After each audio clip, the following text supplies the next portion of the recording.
So welcome everybody. We're delighted to have everyone here today with us for our webinar, Next Generation Graphics GPU Shader and Compute Libraries. And presenting today will be our Senior FAE, Bob Pickles. So I ask everybody to just make sure that you're on mute because we are recording it, and let's keep any questions until the end. We'll have a few minutes to ask questions. Okay, Bob, it's all yours. Good day, everyone. I hope you can hear me well. If I'm speaking too fast, then please interrupt and ask me to slow down a little bit. Some of the topics are a little bit complicated, and going against Mary Beth, you might find that you might want to stop me and explain something, so I'm quite happy to do that through the presentation. So I'm known as Bob, but I'm also known as Robert Pickles. So this is the next generation graphics GPU shader and compute libraries. So I'll continue now. It's based on a white paper that I did for Aerospace Tech Week and Embedded World. So that white paper should be available after this webinar. So the agenda of today's webinar is about the history of graphics, graphics libraries involved in the history of graphics, as well as future graphic libraries such as Vulkan, Vulkan SC for certification, Vulkan and COTS-D. Now, COTS-D we can look at in detail later, and Compute Core, which we found out about before with previous webinars. So a good look at where we are today and how did we actually get here. This is the history of graphics. So the history of graphics started with silicon graphics in the 80s, as well as IBM, HP, Sun, Microsystems, and a few others that were competing for the high-end graphics workstation market. And they all had different graphic library standards, also known as GL. So this was very expensive and very competitive for these companies to make ends meet, and they decided in the end that it's probably best to have one graphics library standard, and they used the Silicon Graphics Irish GL library, which then became OpenGL. So this library became OpenGL around about 1992. But it had a few years to settle down, and when they agreed or ratified the standard of OpenGL. And it wasn't until I think 1994 that Khronos then took it over to make it an open standard. And one other thing that happened in the 80s was the arrival of the IBM PC-AT, which had really high resolution graphics of 80 by 20 character displays. But of course, we know today that most PCs have very high-end graphics on them. If you look at your sons or daughters playing games online, you'll see that a PC is probably at its highest displaying games in 4K resolution now. So PCs have come a long way, and they were the death of the other big vendors like Sun Microsystems and SGI because they can compete with the graphics at that level, because the PCs become very cheap in the 90s. So some things have happened since, in fact, 1981 through 1991. I think in the 90s we had the Isobus graphics card, which brought the resolution of PCs up to 640 by 480, which was a massive breakthrough in the 1990s when we had very, very, very slow computers with no graphics. And of course, we go through to 2020, and we're looking at these AMD and NVIDIA graphics cards that have high resolution GPUs with thousands of cores on board for compute applications. So graphics has not only become a standard for display of graphics, it's also a key technology for compute these days, for high performance compute. And of course, the GPUs of today are no comparison for the GPUs of the past, but the GPUs of today are still using OpenGL. So the basic API goes back to 1991. So you can see that using OpenGL on an AMD or an NVIDIA large scale GPU is a little bit crazy. So that's why we have other graphic libraries being formed to make use of the technology and move forward into more faster and more efficient graphics. So there's other technology around. We can see Microsoft Direct 3D. Glide Metal Mesa was like a software rendering of graphics, and there's quite a few more graphics technology around, but they'll most likely die out in the next 5 to 10 years. I'll explain why later in this presentation. So the graphic libraries we're going to look at are OpenGL, OpenCL, CUDA, and Vulkan, which is the next generation graphics library. So the key differences between the different graphics libraries are that OpenGL is graphics only. CUDA and OpenCL are only compute-based graphics libraries. So they're not really graphics libraries, but they still use GPU cores to process their data. And of course, Vulkan, the next generation, is graphics and compute. So you can see the issue where all of these are graphics and compute, everything's moving or merging towards Vulkan, and I'll make this apparent later. So into OpenGL, we can see there's OpenGL and there's also OpenGL SC, which CoreAVI are providing to customers now for primary graphic displays up to a certification level of DAL-A. OpenGL is 100% open source through Khronos.org. So typically, if a company wants to produce any OpenGL derivative, they have to have it confirmed or conformed with Khronos test suites. So we're a member, and CoreAVI are an active member of Khronos. So every GL we release that's safety certifiable has been confirmed and conformed by Khronos. So OpenGL renders into a frame buffer, but it doesn't have any concept of the display hardware, keyboards, mice, and so on. It only knows about rendering into a memory buffer called a frame buffer. So applications mostly run on the host processor to build a frame buffer in host memory, and then it's downloaded to the GPU memory later during the process. So windowing, OpenGL has no concept of windowing, so it uses other display managers such as X Windows, GLX, WGL, and also CGL, as well as EGL. So if you look at most of the libraries from CoreAVI, we need a way of rendering to the display, so we actually use EGL with OpenGL SC. There are other windowing implementations or HMI tools. We're going to talk about those later when we come to certifiable graphics and how to certify HMIs. So OpenGL became very popular because it included bindings for the popular languages such as Java, JavaScript, and C. So it ensured language independence. So the OpenGL library consists of a number of regular objects or data objects, such as a render buffer, different types of buffers, textures, queries, and samplers, as well as container objects, such as frame buffer, which is the end result before display to a display unit. Vertex arrays are holding points or vertices of objects to be displayed. The pipeline, which I'm going to describe later, is the pipeline of sequences that are going to be displayed using the frame buffer and transform feedback, which is another part of OpenGL. It's really more in the future of OpenGL 4, but transform feedback allows the output from vertex shaders to be stored in a transform buffer and then later used to replay those points or primitives on a display.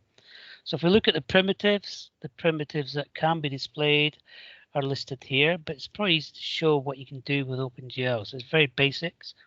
So the vertex arrays are actually defining the points in each of these primitives. So that means that the transform feedback processor is actually recording these points for later reuse in the display update. So the graphics pipeline, which was mentioned before, has a number of key operations before we get to the actual physical displaying and building of the frame buffer. So the first stage is to take the vertices or points of the primitives and process them through the vertex shader. So basically it takes the points or vertices in the array and creates a primitive shape, which we saw before already, like a triangle or a line, point-to-point line. The next stage is to rasterize the data. That means to physically plot that as a pixel on the display or the frame buffer, but we haven't got there yet because we have to use color depths and color blending to say what color and blend the shape should have before it's displayed. So for example, we might have a triangle defined and the vertex operation is positioned on the display. And then the fragmentation operation might add some shading and colors and so on to make it look like a 3D object, for example, before it's physically displayed or put into the frame buffer. We also have pixel operations. So if you know that you want to write to a specific pixel, you can do that as well using a standard pixel operation. And then the result of all this is to render the shape to a display using EGL or some other HMI tool. So the physical frame buffer is where OpenGL stops. The display of it is where something else takes over and then displays the image.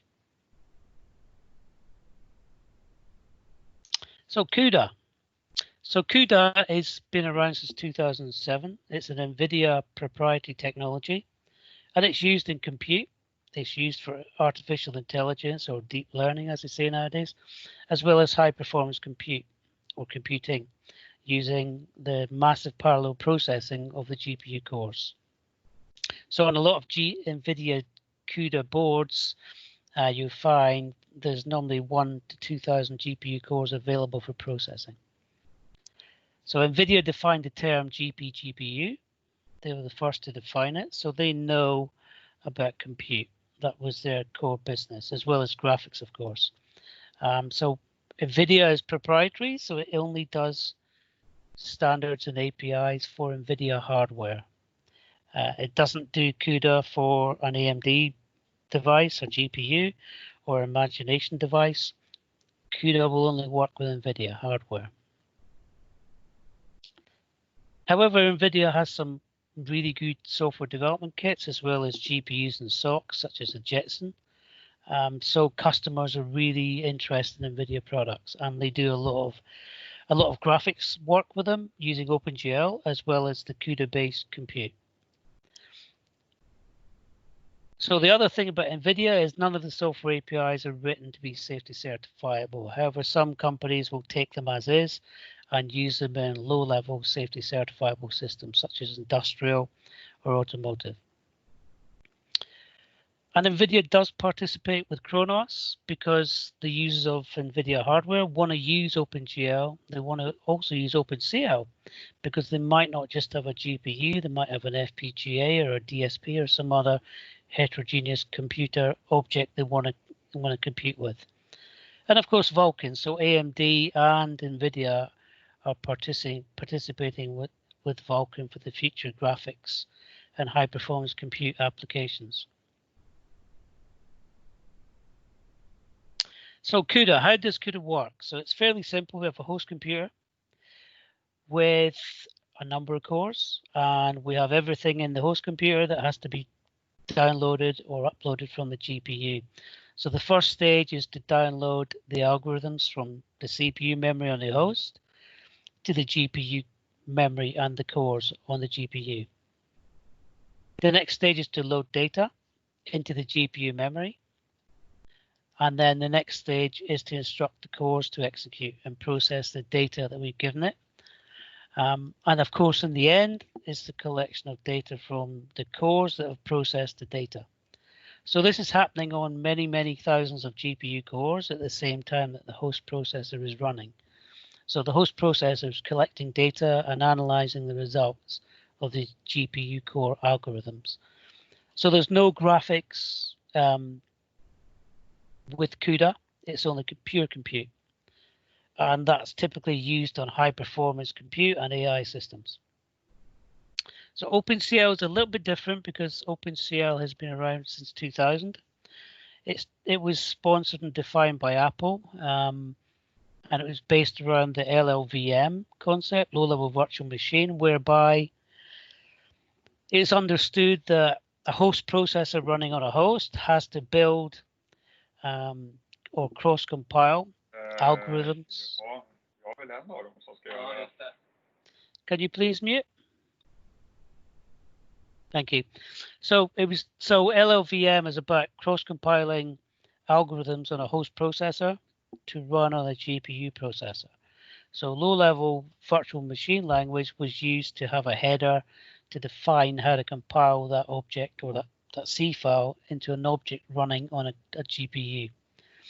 And then since then, it's moved on with OpenCL, whereby the standards have been implemented and enhanced to be directly focused on compute, just like CUDA. However, OpenCL is open source, and it also runs on different hardware. So it will run on NVIDIA hardware, it'll run on AMD hardware, Imagination hardware, and so on, as long as they support that interface. So the OpenCL features, we can see is open source from Khronos Group. That means anyone can write their own OpenCL implementation. But it has to be conformed or confirmed by Khronos. So OpenCL also has some interaction with OpenGL because the code has to be downloaded to the GPU in some way. And typically that's using a compiler which is linked to this LLVM called SPIR. We're going to talk about that later. You can see how that works. So OpenCL was defined for heterogeneous platforms. You can see there CPUs, GPUs, FPGA, which is a special case because FPGAs you can't really change, but you can write pipelines to the FPGA memory to read and write data because FPGAs are processing data in real time. And also, of course, DSPs and other platforms. There's no graphics, only compute. So the adopters of OpenCL, we can see there, ARM, AMD, Apple, Imagination, NVIDIA. You can see a list of these at this link on Khronos. Could you please mute your microphone? Thank you. So OpenCL works in a very similar way to CUDA. We can see the devices. We can see the host computer, so it has to download the data or algorithms to the compute devices, and it also has to collect the data that's been processed. So the way that this does this is through a standard called standard portable intermediate representation, which means the compiler builds a header file with the object data and the source code to be downloaded to the GPU. Then it cross compiles for the GPU platform, which could also be an FPGA platform or some DSP or some IO device. So it allows different types of devices to be accessed via the host. So it's fairly flexible. So the concepts of a computing unit or device has compute units, which do the processing, and it has processing elements which cover the compute units on that device. So the same implementation with CUDA, you have to download the data to the GPU. You have to cross-compile the software to run on the GPU as well. So everything is the same as CUDA, but it's a more open standard. So Vulkan is the next generation library. So it started around about 2015. And the second release was 2018, so it's fairly new. It's mostly been driven by the gaming industry for fast performance, yet also lower host CPU requirements because most of the processing is done on the GPU. So the commands interact with the GPU, as opposed to the host, whereby OpenGL is building frame buffers on the host mostly. This is doing everything on the GPU, which means the host CPU is freed up, but the GPU is doing more activity. But the GPU has many, many more cores than a host. So we can see some typical games that have been implemented using Vulkan, which were previously using OpenGL, because OpenGL is too slow for the modern games. So the concept of Vulkan was defined as the next gen OpenGL, which tells you that the movement forward from Khronos. So OpenGL has been around since 1991, so it's time for a new standard, a video standard, and a compute standard. So Vulkan is designed to give high efficiency across platforms, access to modern GPUs. That basically means it will run on mobile phones, it will run on laptops, desktop PCs, and other embedded devices. So it should, at the moment, it runs across iOS, Mac OS, Android, Linux, Windows, and so on. And of course, it's fully supported by the main GPU creators. So AMD, NVIDIA, Imagination, ARM, and Intel. Everyone supports Vulkan. And it could replace OpenGL, OpenCL, and CUDA in the future. But that's going to take a few years because there's a lot of CUDA users, a lot of OpenCL users, and definitely a lot of OpenGL users. And to move from OpenGL to Vulkan in one move would take too long from the learning curve. The key thing about Vulkan, as with OpenGL, it wasn't intended for safety critical applications. And it has no concept of high-end RTOS like we know about, for example, Integrity, VxWorks, DOS, and so on. Yeah.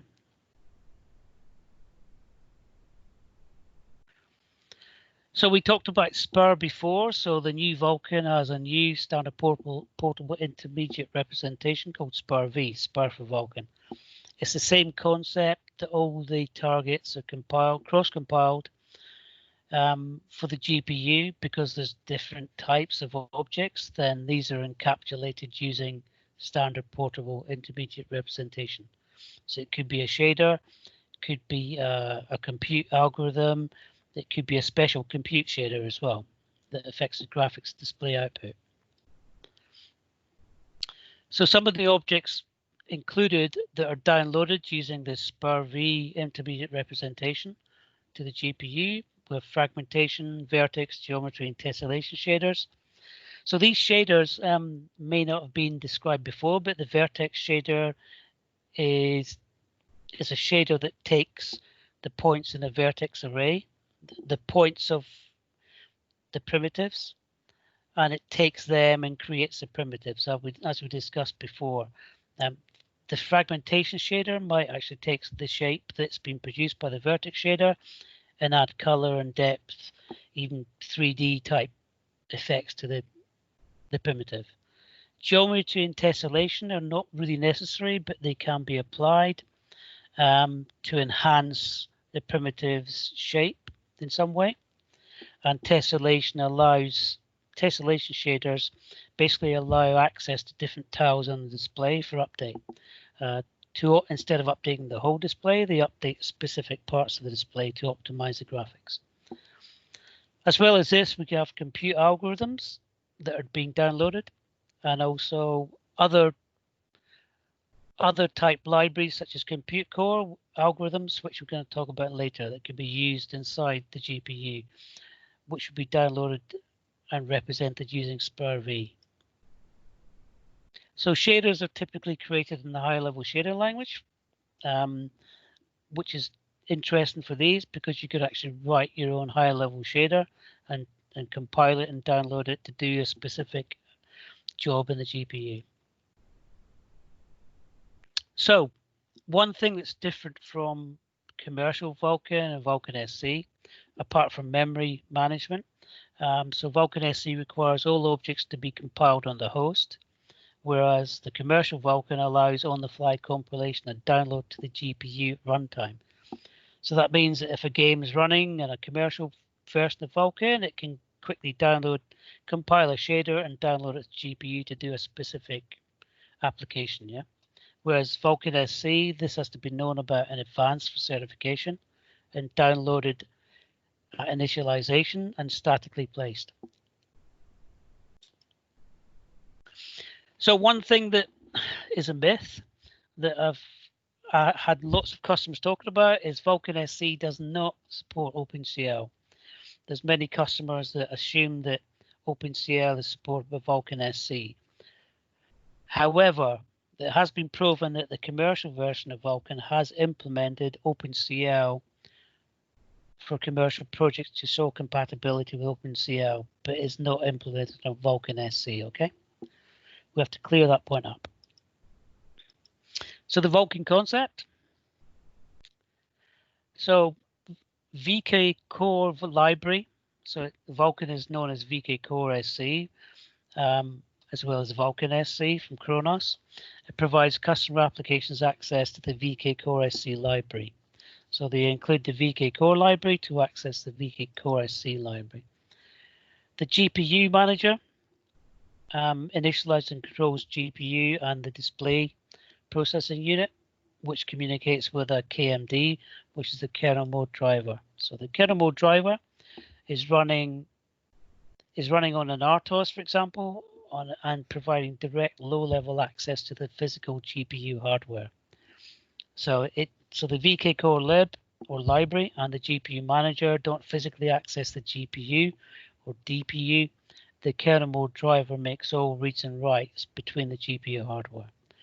The kernel mode driver may also be a user space driver if requested by customers. So this is an overview. We can see an application with a VK Core library, which interfaces the application to the GPU manager. So it sends its commands and data to the GPU manager, which then is sending data via the KMD kernel mode driver to the GPU and then out to the display. So it's fairly simple. So VK Core will manage multiple GPUs. So there's no single or dual GPU. You could have any number of GPUs in the system and any number of applications using GPU instances to control parts of the GPU. However, for safety certification systems, we have to ensure separation. So the full implementation of Vulkan may not be available for a safety certified system to ensure separation of applications and GPU hardware. So Vulkan SC for safety cert. So Vulkan SC provides support for OpenGL SC1 and SC2. So this is the same API as before for OpenGL SC1 and SC2, but this is actually translating OpenGL SC1 and 2 calls to pure Vulkan SC calls. So these should be a little bit faster than standard OpenGL, but we still have to do some benchmarks on the performance boost. So Vulkan SC also provides virtualization by multi-core access, multi-GPU access, and compositing. So compositing we'll cover in the next few slides, which is a nice way to combine different frame buffers onto the same display.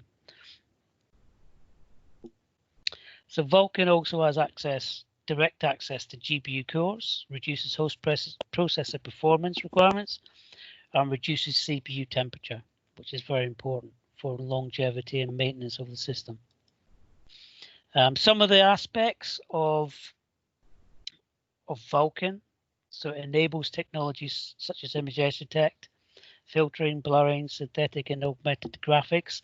And we can see that in a modern head-up display whereby the pilot can see augmented graphics integrated with the systems on the aircraft to allow him to, instead of looking down at instruments in the cockpit, he can do most of his work with a head-up display. And then we can see radar type missile systems, because one of the things that Vulkan Compute can do is it can replace lower cost FPGA solutions by enabling high performance compute using the GPU cores. So most of the missiles that are in use today, the smaller missiles, are using very small FPGAs like Xilinx 7000. So a GPU costs less than a Xilinx 7000 and it has many more cores and higher performance than a Xilinx 7000, and it might even be a direct fit for Vulkan. So for example, with an i.MX8 processor with Vulkan on top, using the performance of the cores to analyze the transactions required for missiles and missile sensors. So that might be a good fit for missile systems. So one of the other projects we're working on at the moment with Vulkan SC, which has been announced, is the X-59 Quest low boom demonstrator. So we can see the design of the aircraft means the pilot cannot see past the front of the nose, but the front of the nose is needed for the quiet supersonic flight. So the way around this is to use a virtual display. That means there's a cockpit display. The pilot can't see outside the cockpit, but there's cameras being used to provide the virtual display. So that means the pilot is flying with a graphics display, so he has no visual sight. So this is certifiable up to DAL-A. We mentioned EASA as well, ED12C. This is FAA DO178. So, oops. Oh, come on. So because the pilot is actually flying in a test prototype system, at the moment this system is going to be certified for DAL-C only. So this is a project that's underway at the moment. It might be interesting for other applications where vision is very difficult. So, compositing architecture. So in a safety cert system, where many applications want to access the same display, we have a system called compositing, which was originally designed for face compliant architectures, whereby graphics applications can draw into frame buffers. The window manager can then access all the frame buffers and display in one go on the display. So what you can do is have a background display that's always fixed. You can have the other displays which can have some transparency and provide objects on top of the main display background. So you can make them transparent so they don't overwrite the background display. And the other items that we can look at as well, because CoreAVI doesn't deal with the display end, it only deals really with the frame buffer end and the libraries like OpenGL and Vulkan. There's other companies such as ANSYS using SCADE Display, ENSCO, IGL, Presages, and Disti with GL Studio that can use the OpenGL SC to create window systems and even redirect the frame buffers into windows on the display. So it's interesting to note that these companies are maybe a year to a year and a half away from implementing Vulkan, so they can use the VK Core OpenGL SC that we have as a regular OpenGL interface to create displays. The other interesting aspect of Vulkan is it's multi-core enabled already, so that means that the frame buffers could be generated from different cores and merged into the same display using the window manager.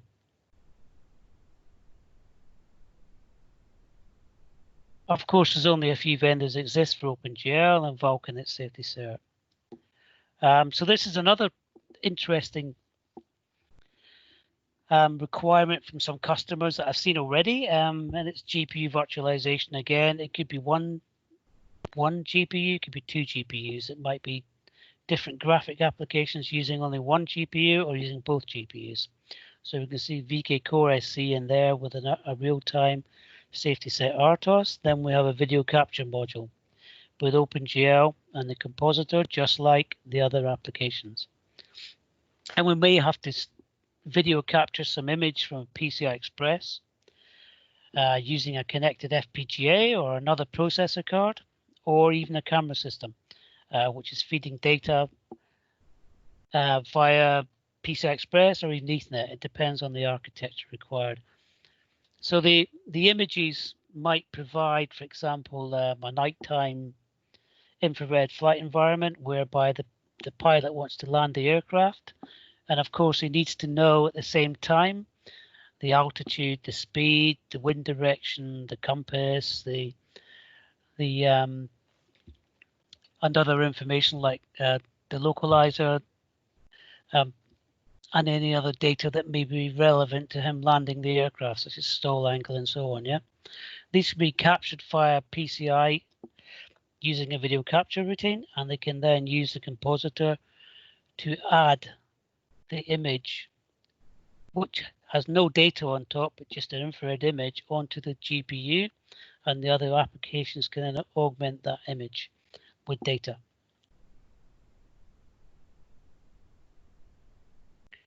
So it also applies to multi-cores, system on chips as well.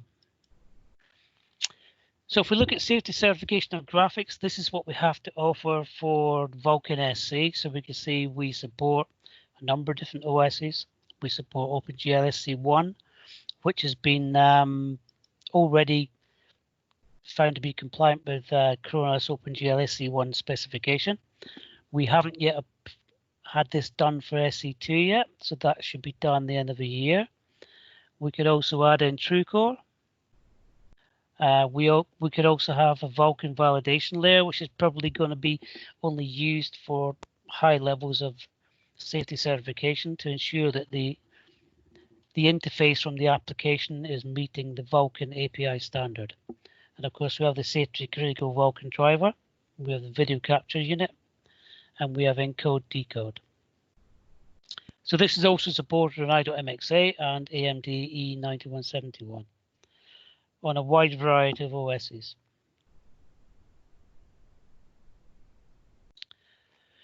So safety certification of graphics, we need to work out how OpenGL users move existing safety cert applications to Vulkan. So we've already seen that CoreAVI are providing OpenGL SC, which is known as VK Core OpenGL SC. So that's a way for existing OpenGL customers to move smoothly to the Vulkan driver and use the API for VK Core SC1, GLSC1. So is Vulkan certifiable in automotive, industrial, trains, and also aerospace platforms? How to achieve that? But it's primarily been driven by hardware because it's a new software library. The types of hardware being supported are basically COM-Express type hardware and also VPX type hardware. So COM-Express or SMARC or COM-Express type 11, for example, on the i.MX8 form factor is typically driving the automotive, the transportation and industrial market. So it has dual GPUs from Vivanti that are safety certifiable up to the highest levels for these markets, as well as aerospace as well. We know one customer, a few customers using i.MX8 as well, certifying to DAL-A on aerospace projects. And the i.MX8 is a little bit different from the E9171 because the i.MX8 is very low power. So the GPUs are much lower power as well and provide much less advanced graphics with far fewer cores for compute applications. Whereas the 9171 it's got more power, it's got more GPU cores, and it's typically used in military and in civil aerospace, requiring 178 and 254. As it's got more power and it's more flexible and it fits the military type environment of VPX, because typically automotive don't use VPX, they use cheaper varieties of interfaces like COM-Express. So compute core is actually been confused before. It's been Vulkan, but it's not. It's an extension to Vulkan SC, where it's a collection of libraries. So I mentioned missiles. They use FFT computation for missile sensors. Might be interested for missile companies or missile sensor companies who want to implement that on a GPU instead of an FPGA. As well as that, they do other things like matrix manipulation, transpose, optical flow analysis, image filtering, edge detection, blurring, standard, and so on, yeah, and certifiable to ISO 26262 for automotive and aerospace standards up to DAL-A. But this is an extension to Vulkan, not the Vulkan driver. It's actually a compute core library that's been defined by CoreAVI, but it should be customized for customers. And that's me finished. Any questions?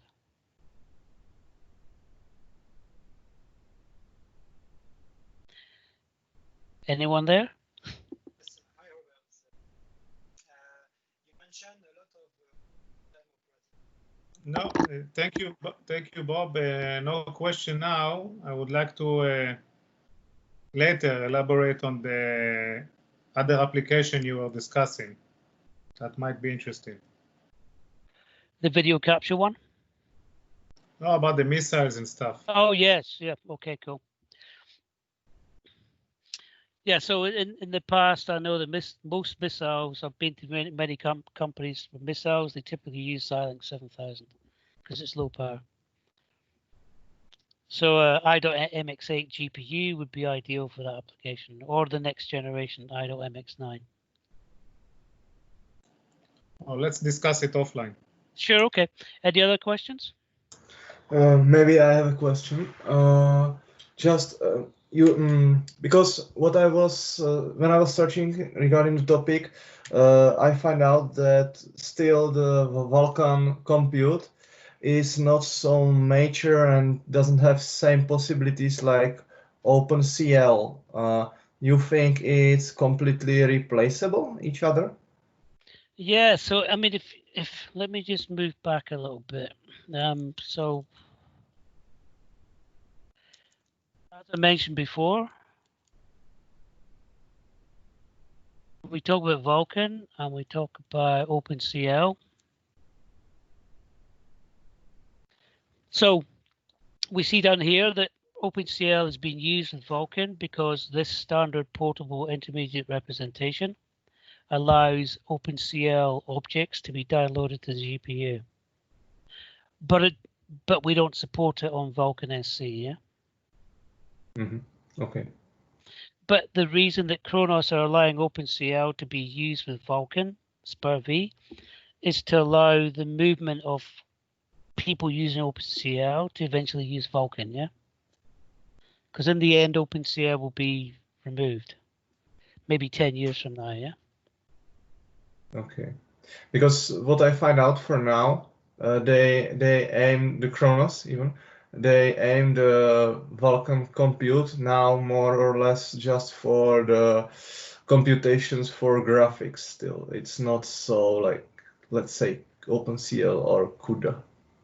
But maybe they are planning this to be changed in the future. Oh, okay.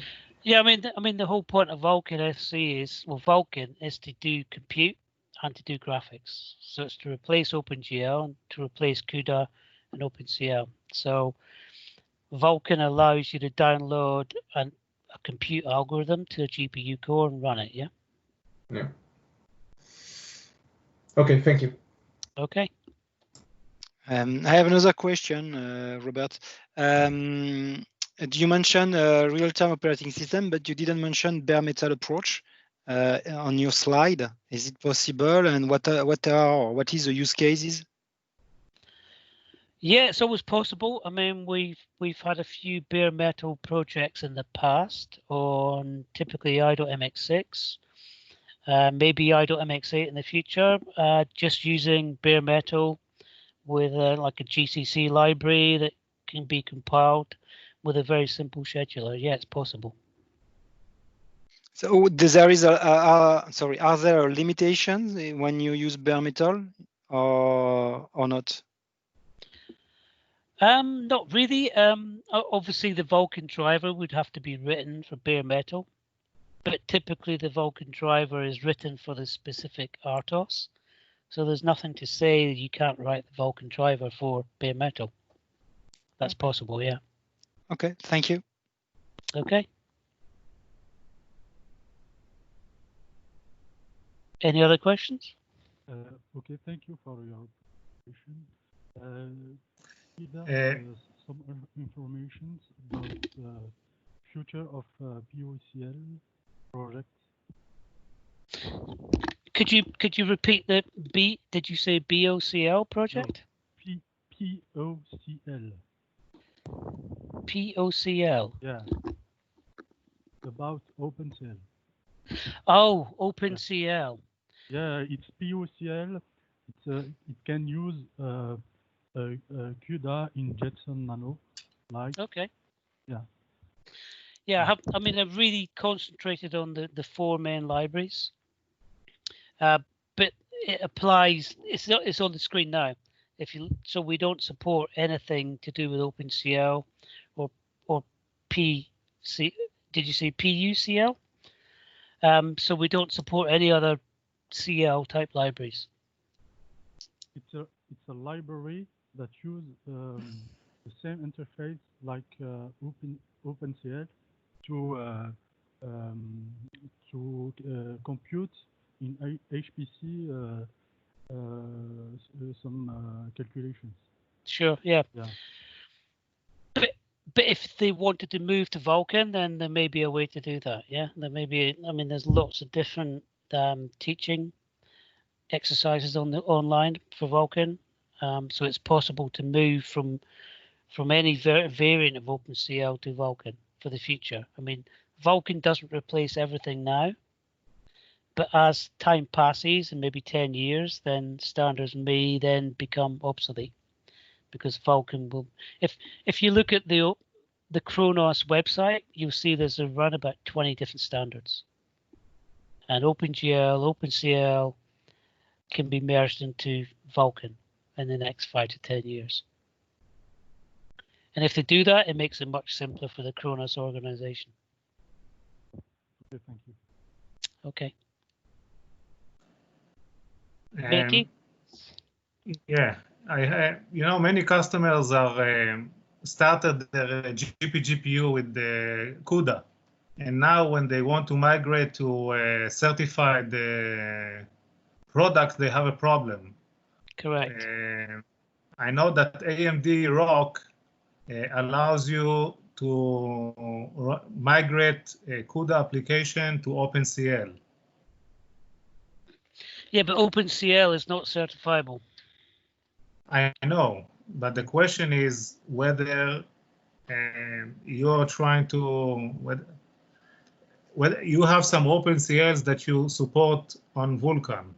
No. Or you have tools to.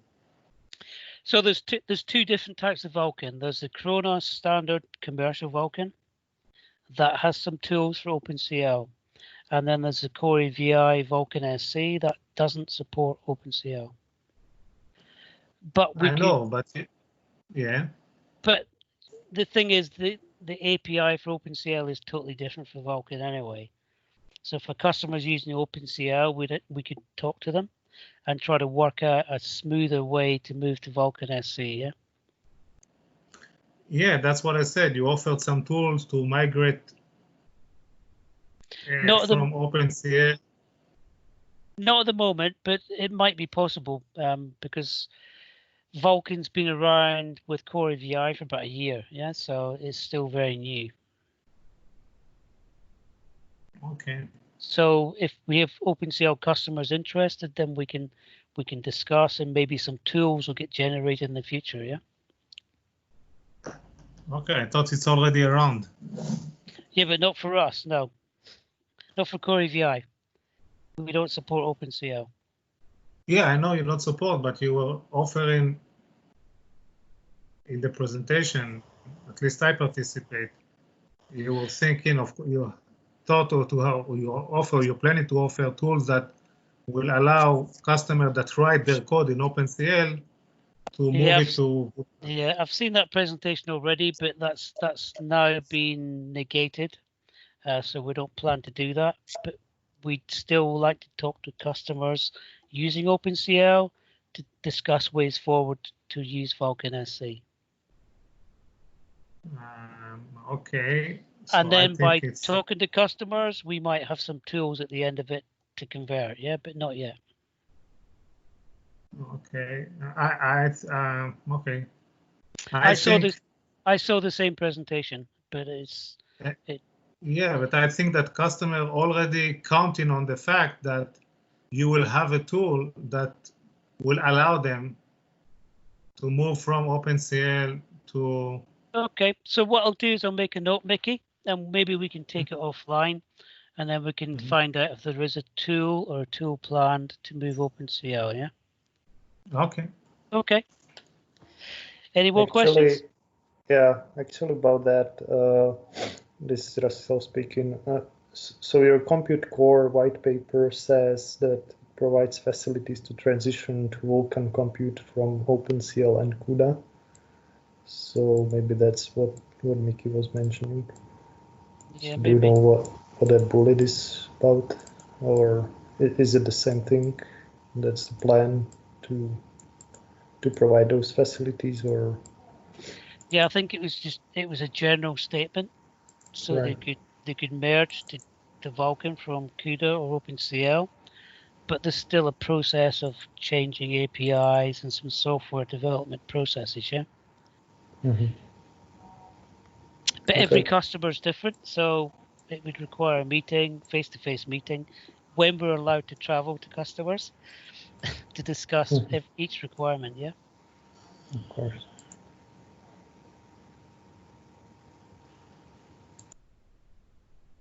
Any more questions? No, thank you very much.